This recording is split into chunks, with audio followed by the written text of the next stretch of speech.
Welcome. I'm Harmony Slater, your host of the Finding Harmony podcast. Over the past 20 years, I've taught thousands of yoga teachers and students to explore the intersection between ancient wisdom and modern everyday life, using mind-body practices to heal, awaken, and manifest their dreams from the inside out. This podcast is a sanctuary for those feeling overwhelmed by life's challenges.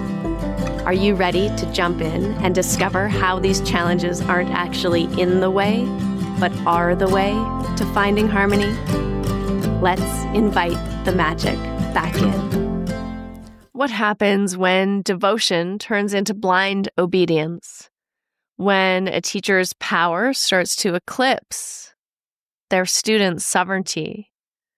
When students start to readily hand over their autonomy? When a teacher abuses their trust?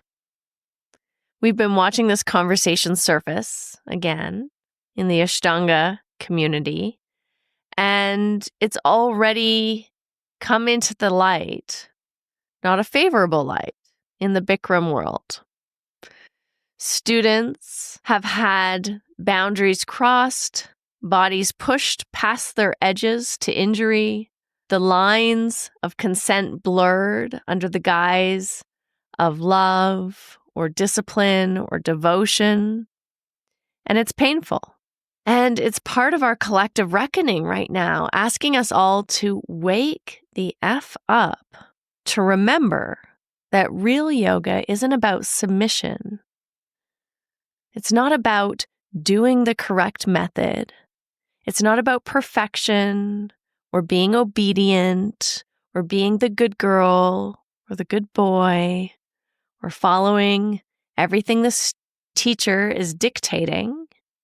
But real yoga is about cultivating deep awareness of what is, developing integrity, truth, and ultimately freedom, liberation. And so today's episode feels especially potent because I'm sitting down with a dear friend and student and client of mine, Tamara Cole, who was a longtime practitioner and member of the Bikram world and community, training directly with Bikram many years ago, spending time going through his teacher training and watching certain lines being crossed, certain things being said that were completely inappropriate, certain people surrendering their will, their rationality, their sense of right and wrong. And we're going to talk to her about her story and look at how she's developed and moved on and how she came into the Ashtanga world and dove into a love for this practice, and then how we came to connect and meet each other. And she's grown and developed in my Light Worker Mastermind with a beautiful retreat that she is offering in January. And so we're talking also about some of the tools and practices beyond the asana, beyond the yoga mat, that have really helped her to uncover some of the blocks, some of the things that have been holding her back in stepping into full confidence, into a willingness to be seen and to lead. One of these tools is the 21-day Money Magic and Manifestation Challenge that I've put together, which she, as a member of my Lightworker Mastermind collective, has had access to and has gone through many of the days already, and how this process has become a way to help her unlayer and to peel back some of the illusions, some of the blocks to seeing what's possible. And has become a path to healing, shifting her scarcity stories and also softening self-judgment, that inner critic, and discovering that abundance is rooted in grace and generosity. And so I'm really excited to share this conversation with you because I'm offering this 21-day money magic and manifestation challenge right now to all of you. And as listeners, I want to give you the gift of $20 off. So you can find the links and the code in my show notes, the promo code to receive your $20 off. And also, I'm going to be offering live daily activations, abundance activations to help you move through the challenge smoothly with accountability. There's 4 bonus live calls, and it's going to be an amazing 21 days of transformation. So if you've been curious about what kind of work I do inside my Lightworker Mastermind Collective, how I work with clients, and some of the tools and practices that are offered, this is a great way to dip your toes in and come work with me for 21 days. Find out what it's like. Get a taste of what we do inside this community. There's embodied abundance, nervous system regulation, there's spinal energetics, spiritual strategy, and finding the alignment that truly resonates in your bones. So take a deep breath and let's jump into this conversation. It is powerful, and I hope you love it. Hi, welcome. Hello, Tamara. How are you doing? Hello, Harmony. I am very well. Thank you for asking. I'm so excited to have you here. I would love for you to just introduce yourself to all our listeners today. Okay. My name is Tamara Cole. I currently live in the Galápagos Islands. And before that, I lived in Hawaii for almost 20 years, where I taught yoga. I was a boat captain, 100-ton licensed boat captain on scuba diving vessels. And and still teaching yoga. So here now. When did you start teaching yoga? How long ago was that? So I started teaching yoga in 2010. The first class I ever walked into was in 2008. And I immediately just fell for yoga. It changed my whole outlook on how I felt about myself at that time. I was actually running a business with my partner, who was also my romantic partner at the time. And we had a parasailing business in Florida, which was quite intense because it was seasonal. So we really had to make our money during spring break and summer. And then in the off season, you put the boats away, everything's closed. So it was quite stressful. And I wasn't really happy, even though we were making pretty good money for the first real business I had ever had. And one day I stumbled into a yoga class at a fitness center. And I thought, I have some time to kill. Why don't I just take this yoga class? And I did. And at the end of it, it was amazing. I felt something I hadn't felt in a long time. Like, I felt that I actually liked myself, or maybe even could love myself, that I didn't hate myself. So all these things that were going on with running this business. Yeah.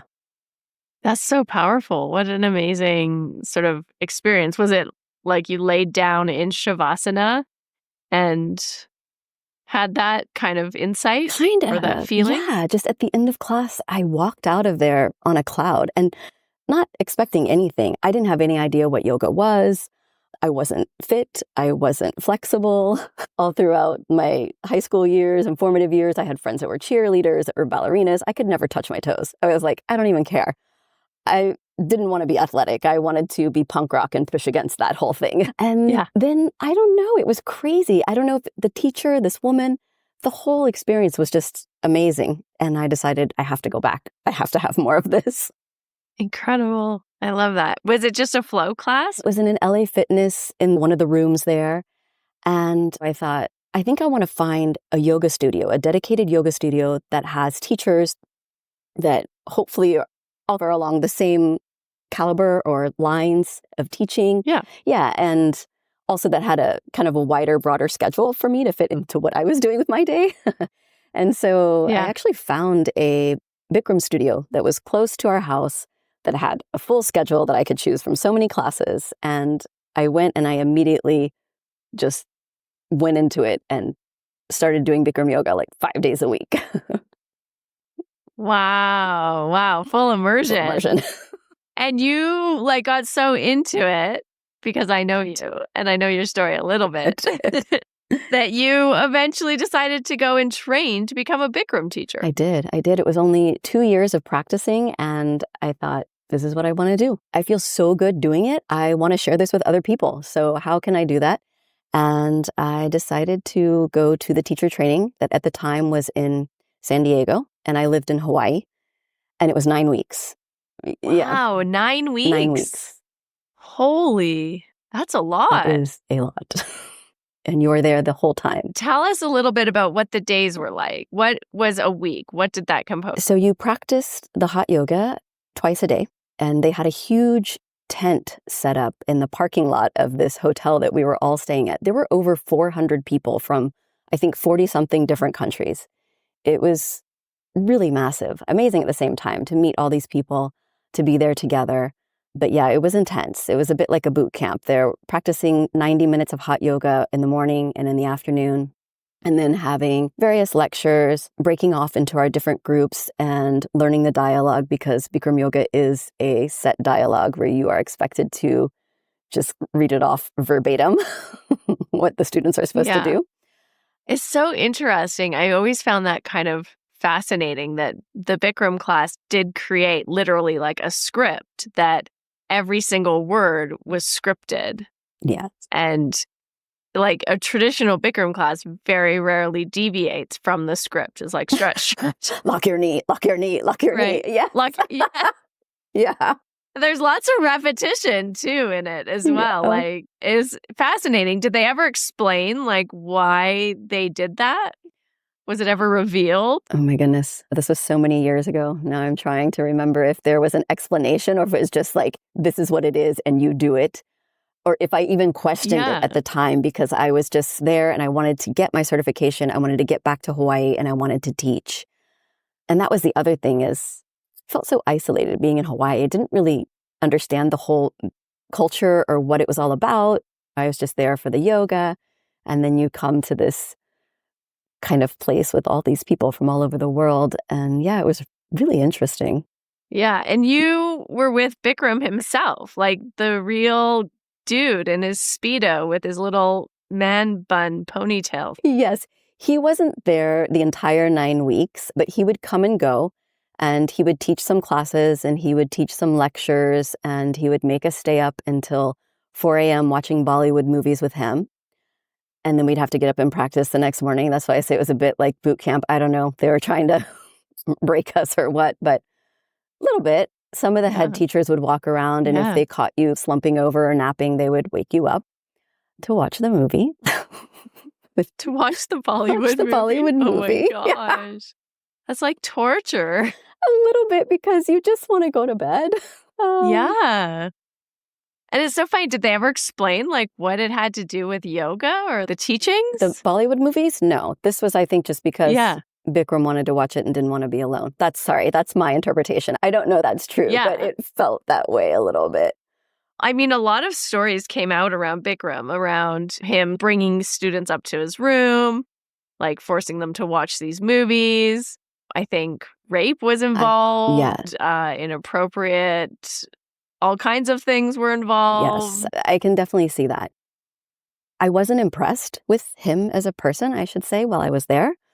I was just trying to get through this 9 weeks, surround myself with the people that I found genuine, and we were just trying to get through it and then get back to where we came from, the countries that we came from, so we could teach.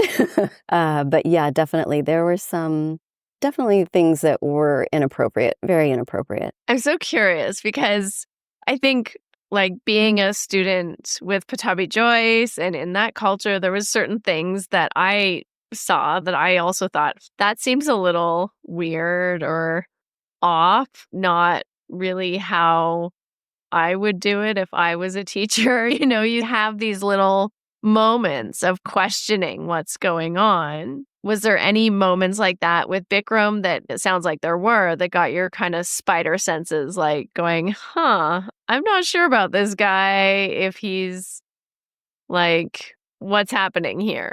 Yeah. Like I said, I came from Hawaii, I feel like we're very isolated. And so coming into this, I didn't know who he was, but the moment I realized how he presented himself and how he manipulated people and used his power, I was not enthralled at all. I was actually very repulsed. And so, like I said, I just was like, put your head down, get through this. You paid 10 grand to do this. Yeah. You need to get your certificate and just get back to Hawaii. But definitely, there were things that he said that were just, I can't even believe some of the people who just stayed and put up with it. He never picked on me personally, but I saw him pick on other people. We all did. Yeah. I remember we would have to break off into, there was 400 and something of us. And so we'd break off into different groups. And they had us set in these set groups from the beginning of the 9 weeks to the end that we would learn our dialogue and practice with. And I can't remember how many, maybe 40 people in a group. Let's say there were 10 groups or something. And the head teachers would come around every so often and say at night, if you guys want to go to bed and wrap this up, we need 2 people from each group to go back to like Bikram's room, his hotel room or whatever. And yeah, luckily we had some really nice guys in our group that were like, we'll go. So the rest of us, thank you. Yeah. Wow. Ooh. Yeah. That's a little shocking. I mean, and then they told us about it later. Like it was, in the beginning seemed fine because he'd had food and everybody was sitting around and they were talking and whatever. But then it was getting weird about somebody give me a back rub, somebody brush my hair. Yeah. These like grooming techniques. It's so interesting. I just finished watching Breath of Fire, which was all about the Kundalini yoga organization, which is also a fascinating documentary revealing all of the incredible abuses that went on by Yogi Bhajan in the Kundalini yoga cult. And all of the grooming and all of the things that like the worst stuff, even worse than Bikram. With like underage girls, even like all kinds of crazy things. It's just profound to me that as students or devotees or people who put somebody up, even if you're not pedestaling somebody, but like you say, you've already invested so much money to be there to get this certificate. You've like, in a certain way, maybe given up. It's the same like when you travel to India and you invest all this time and energy and money to go to India to practice there, to be with this guru or this person. And it kind of lowers your ability to really stand up for what you believe in or to even see things clearly. Or you're always giving the person the benefit of the doubt or making excuses. And then there's like a hierarchical structure as well, so that the head teachers are also kind of like reinforcing that pyramid and not revealing what's going on, hiding what's going on. And like, I don't know, it's really complicated. Like human minds are very complicated at times, how it's not just a clear cut, oh, yeah, that guy's an asshole, I'm going to leave, right? You're sort of like, well, kind of stuck. I don't know. I'm not sure what the truth is. I don't know. And then it's even more complicated. I know for me with Patabi Joyce, I really liked the guy. Like he wasn't mean and he wasn't gross and he wasn't doing things totally that were feeling, for me anyway, personally. For others, yes. But for me personally, like that felt like you, right? You're in the room. You're like, yeah, I didn't really have those moments that felt invasive or crossing a boundary. Yeah. And if I did, it was like subtle enough or small enough that it didn't really register as inappropriate. Yeah. Or if it did register as inappropriate, then you think to yourself, maybe it's me. And you kind of take on the blame yourself, right? Yeah, making those excuses for that person. Yeah, it was tough. I mean, there was a moment there where my best friend during the training, so when Bikram taught, you weren't allowed to leave the hot room until after he had left the room first. And so he's up on this giant podium and he began this horrible rant against homosexuals, and it was terrible. I don't even want to repeat the things that he was saying. And my best friend from the training looked at me and said, "Get your stuff. We're leaving now." And I said, "Okay." And so we just got up. But then I noticed so many people got up to leave that nobody came up to us and said anything. Nobody could stop us at this point. It was so bad. So there was some pushback. And luckily, we didn't get kicked out of the program and lose our money for it. Right. But it's very difficult. Yeah, it's really hard, especially in a group of 400 people all there together. There's a lot of feelings of personal safety even, right? Going against the crowd and like not belonging and judgment and criticism. And this stuff is really deep. And even speaking about it now, honestly, I have a bit of anxiety because I still know people who practice now. I think it's called hot yoga everywhere. But, I don't know what they would think of me saying these things. And I hope they would understand, right? That this is just my perspective and my experience. Yeah. And that's like a whole other interesting dynamic, I think, that we don't often, especially if you haven't been in this kind of intense sort of group dynamic, we often discount how strong that feeling of not wanting to hurt people's feelings or not wanting to lose friends or upset people who might have a different opinion than you is. Very true. That groupthink is really a strong push on maybe our individual experiences or impressions even. Yeah. And on the things that we really want to say or voice or do. Yeah, it takes a lot of strength, I think, to really stand up for yourself or for others within that context. It's very difficult. And we think that we're maybe immune to it or like it's not going to happen to us. It's not. Right? Like people look at Germany and think, how did the whole country succumb to Hitler's domination and didn't question it and didn't stop and stand up? And of course, some people did. Right? We're wired for that group. Or for that group connection and to be part of the pack or the group. And it's something that I think a lot of leaders definitely take advantage of. That feeling of if I can get them in the group, then they're less likely to rebel in a way. I don't know. It's curious. I think about cult dynamics a lot. It is quite fascinating. Okay.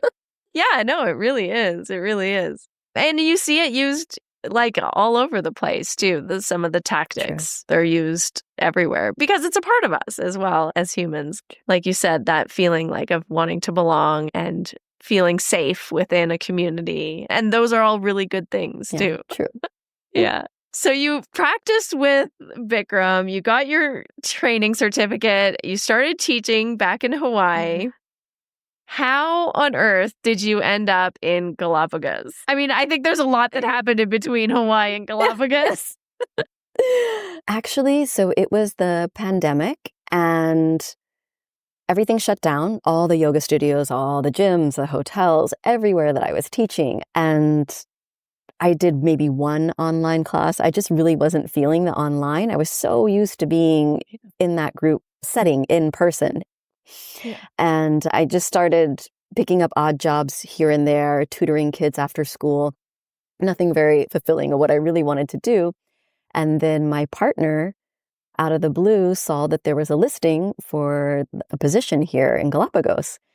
And he said, "Oh, this is interesting. This position is listed. I think I'm going to apply." And I said, "Okay, sure."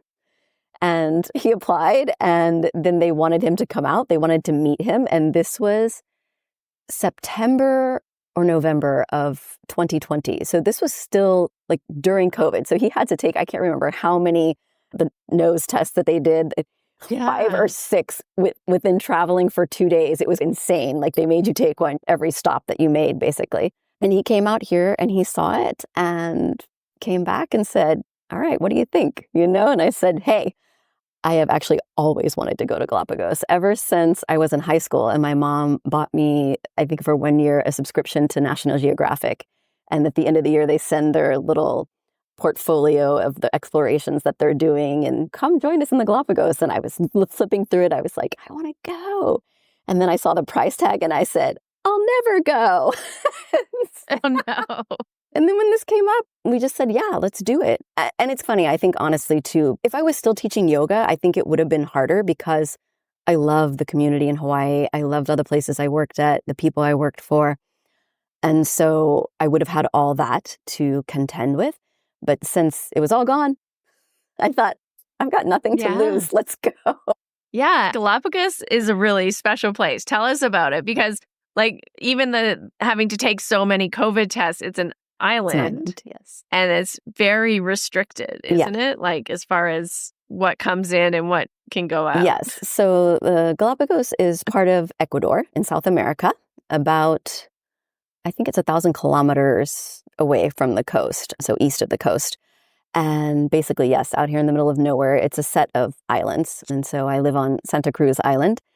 And yeah, my partner is the director of the Charles Darwin Foundation, which is the oldest research institute here, which is really great. They do a lot of really good work for bioinvasives or invasive species, and then using biocontrols and looking at the marine species, protection of marine species and invasive species there, and all kinds of things, birds, plants. This isn't my job, but it's all for conservation.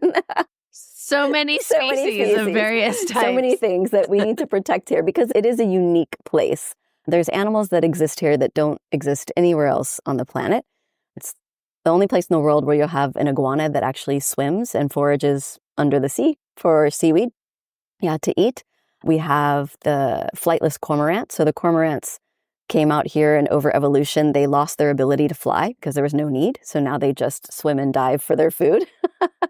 So there's all these animals that have undergone these crazy changes. But yeah, so it's very unique and it's quite an interesting place. Wow, that's so cool. How did they lose their changes? Do they know? Is it just because there was no predators for them that way, or? So yes, for the cormorants, probably. Is it a magic island? It's a magic island. It's a magic island. You'll come out here, you're going to grow some wings and fly away. No, I'm not an evolutionary biologist, and I know I've heard all these talks a million times, but I'm so terrible at piecing this all together. But the marine iguanas, of course, it was from that kind of whole thing happened from a land iguana that started feeding in the shore, in the shallows. And then over time, I guess it started foraging further out because there wasn't enough food on land for it. And then the cormorants, I'm not really sure, but probably because there were no predators and they don't have to fly away. So what's the point of having these? So their wings are actually really small and tiny. So so it's probably less energy that they have to expend. And they can just use it for their swimming. For fanning themselves. Yeah. And then we also have the second smallest penguin and the only penguin that lives north of the equator. So that's pretty cool. Oh. Yeah, they're super awesome. That's so cool. Yeah. And so you're in Galapagos in this incredible island. We met online, one of your reluctant online journeys. No, I meant for teaching. I love taking classes. I know. Okay. But you came all the way to Turkey on a retreat, and then since then have come into my Light Worker Mastermind. And I would love you to just talk about what brought you there. What was it that you were like, yes, I want to join this coaching program. I have this dream. I want to bring it to life. I like the energy work. What was it that made you come in? Definitely. Okay. So yes, it did start with the retreat. A friend of mine had mentioned you and said, you really need to take some classes with her. And I did some online classes with you before I went on the retreat. And then being in person with you there, yes, and doing the energetics, it was really amazing. It just opened up a lot of, I don't even, how do you say things for me, but blocks, I guess, internal blocks that I didn't even really know that I had, but just felt lighter and better and more clear after going to this retreat. And then it's really interesting the way everything worked out because I hadn't really thought about the Light Worker Mastermind. It came up, and then this idea with running this retreat, actually another yoga teacher here who owns the lodge that I'm going to be hosting the retreat at, she had met me the first year I moved here and said, you should do a retreat. I said, I don't know. But also it was COVID. I'm like, I don't know. People aren't going to, how am I going to make this work? I don't know about this. This is really sketchy. Yeah. But then over time, it slowly just started to seep its way in. And then meeting you and then hearing that you were going to be running this program was just perfect timing that, okay, this is it. This is the right time. And yeah, I jumped into your program and it's been going amazing. Now here I am putting my retreat out there, getting on Instagram. Yeah, I know. That's so funny. You didn't even have an Instagram account when you... I didn't. You're like, okay, I'm going to do it. Beautiful. And so tell me a little bit about your retreat, because I think Galapagos, like you say, is very expensive to travel to and visit. And it's one of those once in a lifetime kind of journeys for most people where they go and see all these unique species and do the snorkeling and the swimming and be in nature. And Definitely.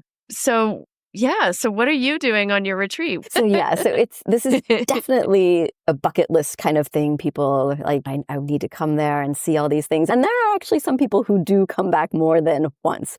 So we have those as well, because it is so amazing. And there are so many islands to see that you can't really see it all in a 1 week period. You would have to come back if you really loved it and you wanted to see more.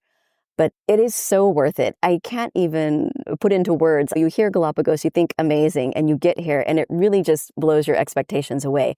And everybody who has come here to visit has said the same thing. They said, even if I had to leave after 2 days, I would have been satisfied. That's how good it is.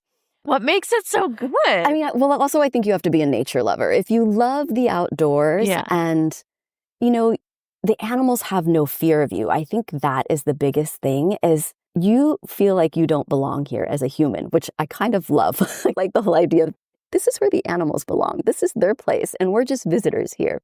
And they treat you that way. They're just in the street. Basically, you will walk around me or step over me, but I'm not moving.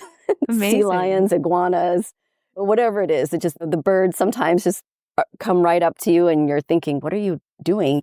There's a 6-foot distance that you need to maintain. It's a restriction with the park. And so sometimes the animals come so close and you're trying to back up.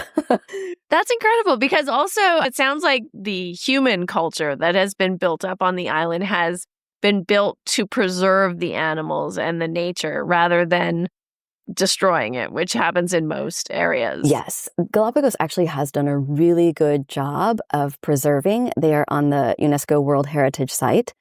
And there are many groups here that are here for the conservation, trying to protect what we have and maintain as it is now. Out of all I believe there's, I want to say 19 islands total. There are only 4 that are actually inhabited with humans. So the rest of them, you go to and they are uninhabited islands. And that is the cool thing about on my retreat, we go to 3 uninhabited islands.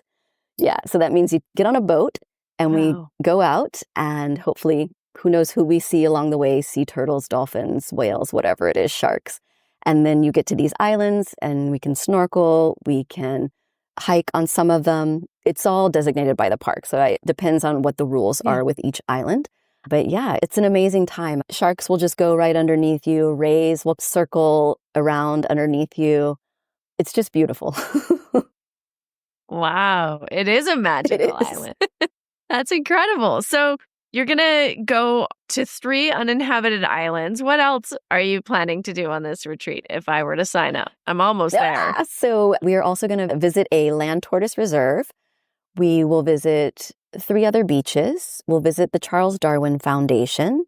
We will do hiking. We will do biking. We will visit this other place where it's called the Magic Swing. So it's one of those swings that's out over the kind of cliff or over the trees that you swing on. Incredible. Yeah. The place that we are staying at, the lodge, is amazing. So they have a pool and a hot tub, but they also have their own cacao growing there. And so we will go and pick the cacao and we will grind the cacao, which is not an easy process. So we are going to do our own cacao ceremony and have the cacao. It's going to be raw and bitter, but just like the Mayans would have had it, in ancient times. So it'll be a nice way of sharing and opening And of course, we're going to be doing yoga. And some of my favorite things. Not hot yoga. Not hot yoga. No. It's going to be on a deck, beautiful, covered from the sun, but we'll be able to be surrounded by the landscape and the finches and the mockingbirds. And also some MFR, because I love my yoga tune-up therapy balls. Everybody gets them as part of their package. And so we will be doing some rolling. Yeah. Especially after hiking and walking. Yeah, after swimming. hiking. Yeah, exactly. Is that something that you've added to your practice? It's been a long time that you've been teaching and practicing now. So have you added this ritual of rolling out your fascia? Yes, I actually took the training with Jill Miller back in, I think it was 2015. I can't remember. It was a while ago. But the funny thing is I never really taught the classes because in Hawaii, it was hard to get the balls and then to teach the class. So I just did it for myself. But I love it. And so yes, I do incorporate it. I love it for prehab. I love it for rehab. I love it for even just proprioception. If I'm trying to work on something like, say, handstands, and all of a sudden I'm just like, I can't feel a certain part of my body anymore. If you roll on it, all of a sudden, all the sensory comes back into that area. And you're just like, oh, now I feel this again. Now I can maybe do what I was trying to do, but you can definitely feel the connection more deeply.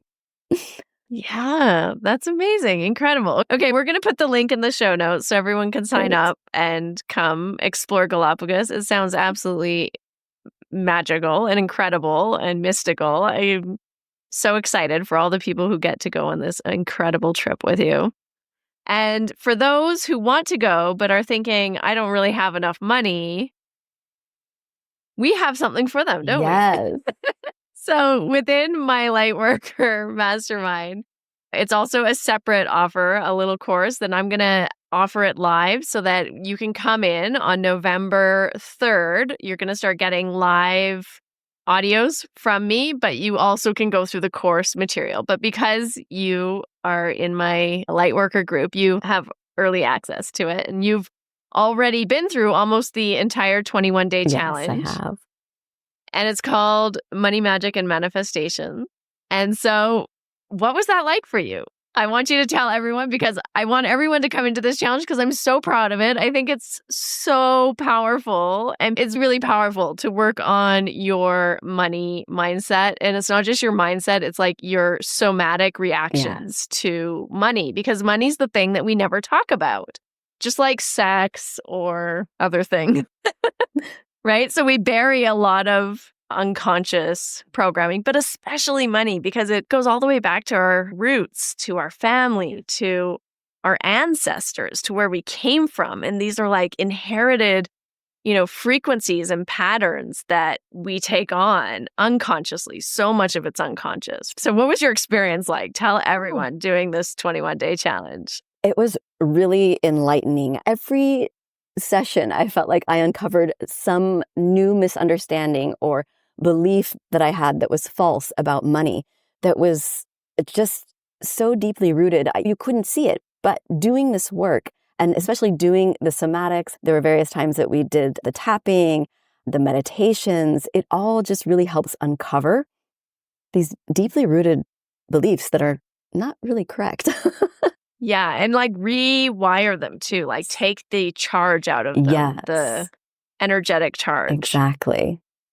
Yeah. I loved reading your comments in there and just like recognizing how even the littlest types of situations, not wanting to make people feel bad for having something at school. I remember you talking about that and how that can then show up as you not really wanting to share your magic or your gifts because you don't want to make people feel bad. And so it shows up in many different ways, not just in, your paycheck. No, make yourself small so that you're not making other people small. And there was a lot of family buried history. My mother, I love her. She's amazing. She's a very strong businesswoman.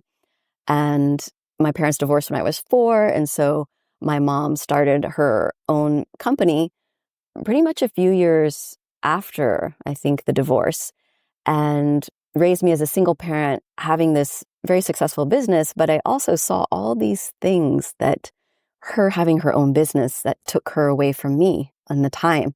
I pretty much had to raise myself. She was hardly there. So I had this kind of distrust of money because it stole my mother from me, or I didn't like money in that way.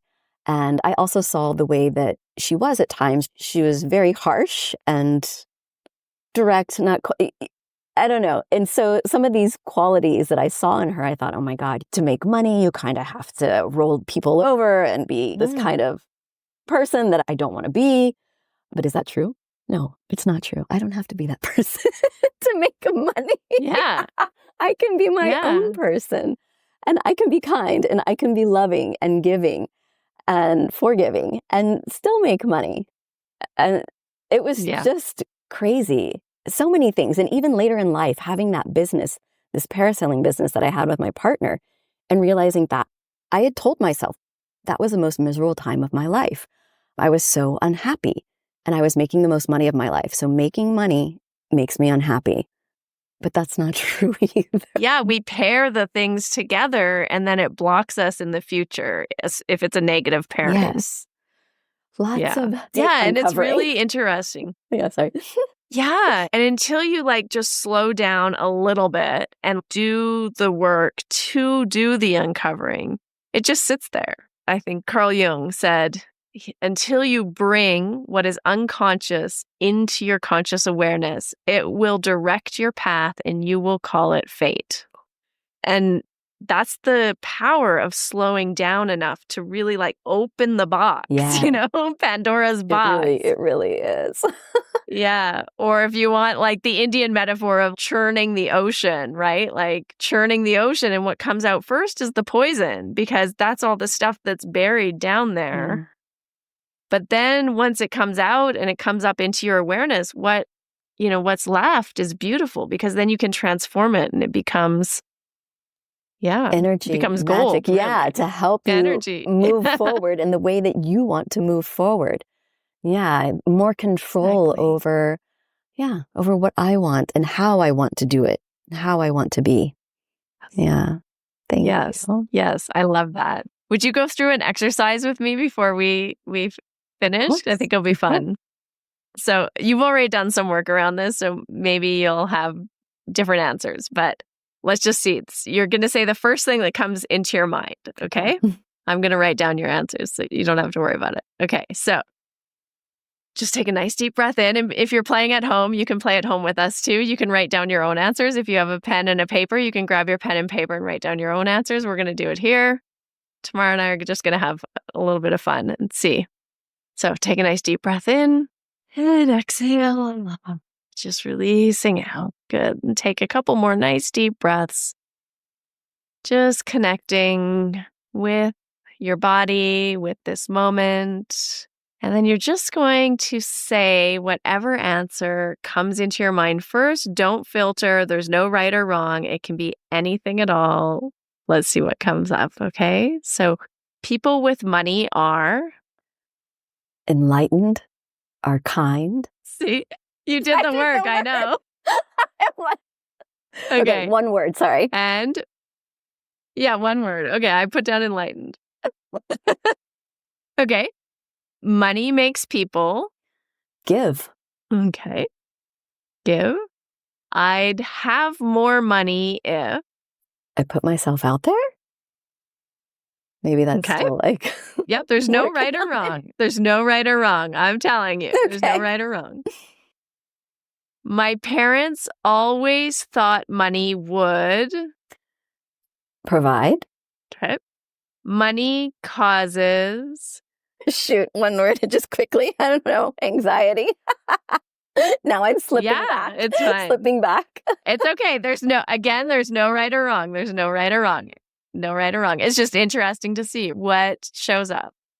I'm afraid that if I had more money, I would be lazy. That's a good one. Okay. Money is energy. It's too much. Good. In order to have more money, I would need to work hard? Work harder? Okay. Work harder. Sure. Let's do it. I think money is... Sorry. I think money is magic. Cool. If I were really rich, I would. If I were really rich, I would really try to protect the oceans more. I don't know how, but somehow. Okay, I like it. Conservation. Yeah, conservation. Okay. My biggest fear about money is? My biggest fear about money is too much of it will make me greedy. Beautiful. So this is the interesting part, right? Remember, there's no right or wrong, because money itself only has the value that we give it, right? As you say, money is energy, money's a tool, money helps us do good things in the world.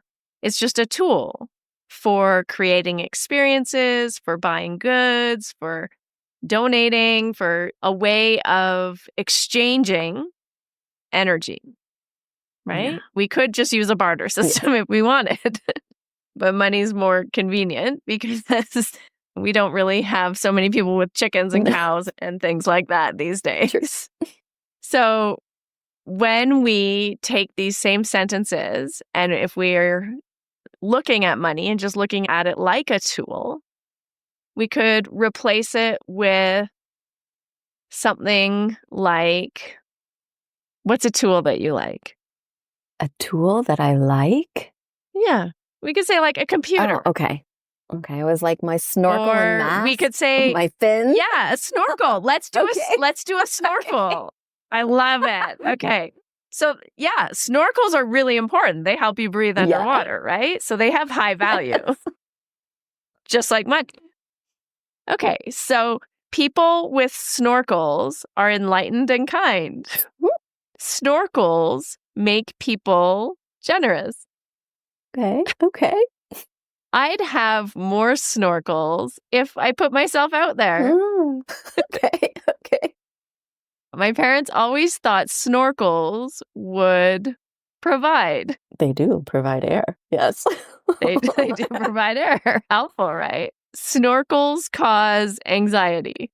Oh, it can when the water goes in. If a wave comes. Right? Yeah. I'm afraid that if I had more snorkels, I would be lazy. Okay. Snorkels are energy. Yeah. It matters. Energy. Okay. Everything's energy. Yeah. That's right. In order to have more snorkels, I would need to work harder. Pay for those snorkels. Those fancy gold-plated snorkels. That's right. I think snorkels are magic. They are. They actually are. You could have your head underwater for so long and still breathe is amazing. A little bamboo reed and some goggles. Yeah. If I were really rich with snorkels, I would try to protect the oceans more. I'd give everybody a snorkel. You get a snorkel and you get a snorkel. Yes, you would. And my biggest fear about snorkels is they'll make me greedy. Yeah. They'll stop working. Yeah. So you see how, like, when we take money out and we just replace it with something that doesn't hold that same energetic kind of weight. It has value. It has value, but it's not stacked full of shame and fear. True. And wanting and lack and greed and all the things that we attach to money, right? Nobody attaches like shame to snorkeling. I hope. Not either. Not in the Galápagos. I don't have a snorkel. I feel so bad about myself. Yeah, right? No. We just don't do the same thing to That's it. True. And so it diffuses some of that energy. Yeah. And it allows us to then look at money as it's just a tool like anything else. And we don't have to put so much attention, energy, pressure, value about what it means is making us mean about ourselves, right? Like our inherent worth isn't pinned to how much money we have or how many snorkels we have or how many computers we have or how many hammers we have or whatever. Yeah. Yeah. I like that. Fun. So it's just like a fun little really game fun. that we got to play. Thank you. Yeah. I was like, oh, I didn't put this one in. We could do Yeah, but when you free up that energy, right? When you see it, oh, this is just a tool, then all of a sudden you can show up more, like with more clarity, because you're not showing up feeling like, oh, this has to pay in a way, right? Like you're not putting all of that power into something outside of yourself. Right, giving. It comes back into you. It's true. It's like giving your power away. Now we can keep it for ourselves and we can have it from here to work outwards. Yeah, I like that. Exactly. Exactly. Thank you. Yeah. Well, I'm so glad that the Money Magic Challenge served you. And Still serving yeah, me. you have it for life. So you can keep going back again and again whenever you feel stuck. Good. If you were to tell anyone what they would get out of joining this next 21-day challenge live, what would you say? What do you think they would get out of joining it? Ooh. I think they would uncover a lot, which I think is so helpful. You don't even know what you've buried until you start doing this work and really start digging deeper and having this self-examination, this examined life. And you don't, and it's hard to do it on your own. I think you really need these tools and the community. I love the community that we have in our groups, and doing things live with you is also amazing. And of course, the recordings are great as well, but when you're live, there's just something more that happens. And also you can ask questions because Harmony is pretty open to that. I think they would uncover a lot of misunderstandings and they would be able to move forward with so much more ease and grace and just relief. Yeah. Yes. Thank you. I love that. I think it's so powerful to do this work in community because we're often going through a similar process as other people. And again, just sometimes community has those negative impacts on us as individuals. It can also have really positive impacts too, right? Because you don't feel so alone and you're like, oh, I realized this. And someone else is like, I realized this. And then you're like, oh my gosh, it doesn't even have to be the same realization, but just to see, oh, I'm not alone. I'm not the only one who, buried all of the trauma deep down inside. There's other people who can relate and we can help support each other. It's so powerful to heal in community as well. Thank you so much. Oh, thank you.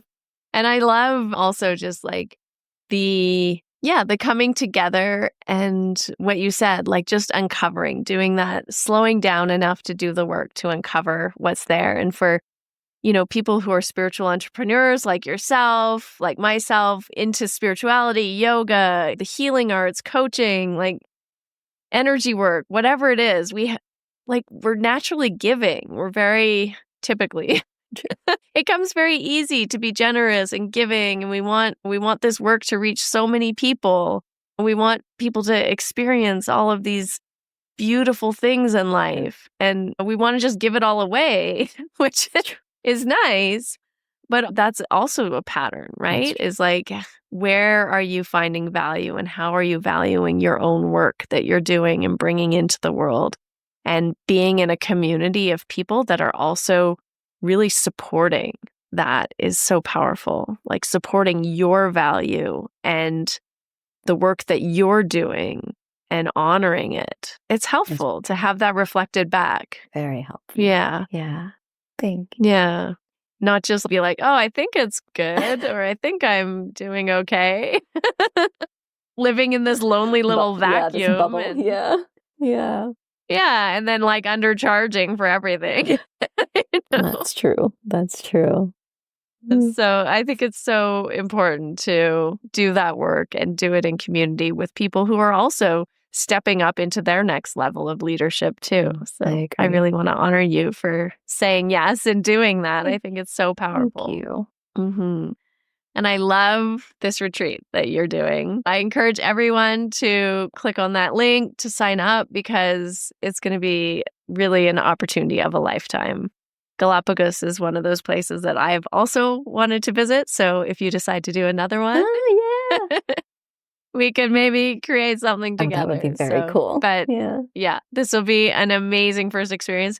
What I've learned about doing things and being the first to do things, or at least one of the first people to do things, What was this? is you always get the best experience. Nice. Because people always pack it with stuff like that they realize like, oh, I way overgave. Like I really overdid it. So you always get the best value when you're one of the first people to sign up. It's been my experience. Thank you for coming on and sharing your experience and your wisdom and having this beautiful conversation with me. We talked about a lot of different things. So thank you. Hopefully people found it both enlightening and inspiring. I hope so. Yeah. Thank you so much, Harmony. It was great meeting with you. Wasn't that just a beautiful conversation today? But before you go, I want to invite you into something so very close to my heart. It is my 21-day Money Magic and Manifestation Challenge. We are starting November 3rd. This is not just another mindset workshop. Over the course of 3 weeks, you'll receive daily inspiration, journal prompts, videos, rituals, and subconscious reprogramming practices to truly help you clear those old money stories, your subconscious mindset around money, unconscious beliefs, rewiring yourself from a neurological perspective, raising your energetic frequency to attract more aligned wealth into your world. Think of this like a deep reset for your relationship with money. You'll uncover and release those hidden blocks that you've been carrying around from your family, from society, and past experiences. You'll expand your nervous system capacity to actually hold more abundance and activate the magnetic field that makes prosperity feel completely natural and not forced.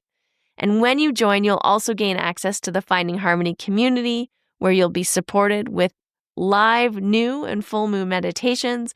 It is a beautiful space to connect with other soulful practitioners, and you'll receive bonus resources to keep your spiritual practice grounded and alive. If you want to begin right away, you can get my free manifestation activation instantly. And this is a powerful subconscious reprogramming tool to help you start rewiring your energy for wealth today. So if you're ready to transform your relationship with money, come step into a new frequency of abundance with me. Join me for the 21-day Money Magic and Manifestation Challenge. You will find the link in the show notes, and I cannot wait to go through this journey with you inside. That's it. We've concluded another episode of the Finding Harmony podcast. I just want to thank you so much for doing the work that changes the world, starting with yourself. It truly does make a huge difference. Please make sure you have your automatic downloads turned on wherever you listen so you don't miss any of the upcoming episodes. I have so much more magic I can't wait to share with you. Lastly, if you're on Instagram, I love connecting and hearing from you. So come on over and say hello at Finding Harmony Podcast. And you can also come say hello to me personally at Harmony Slater Official. Thank you again for being here. I cannot wait to share more with you in our next episode.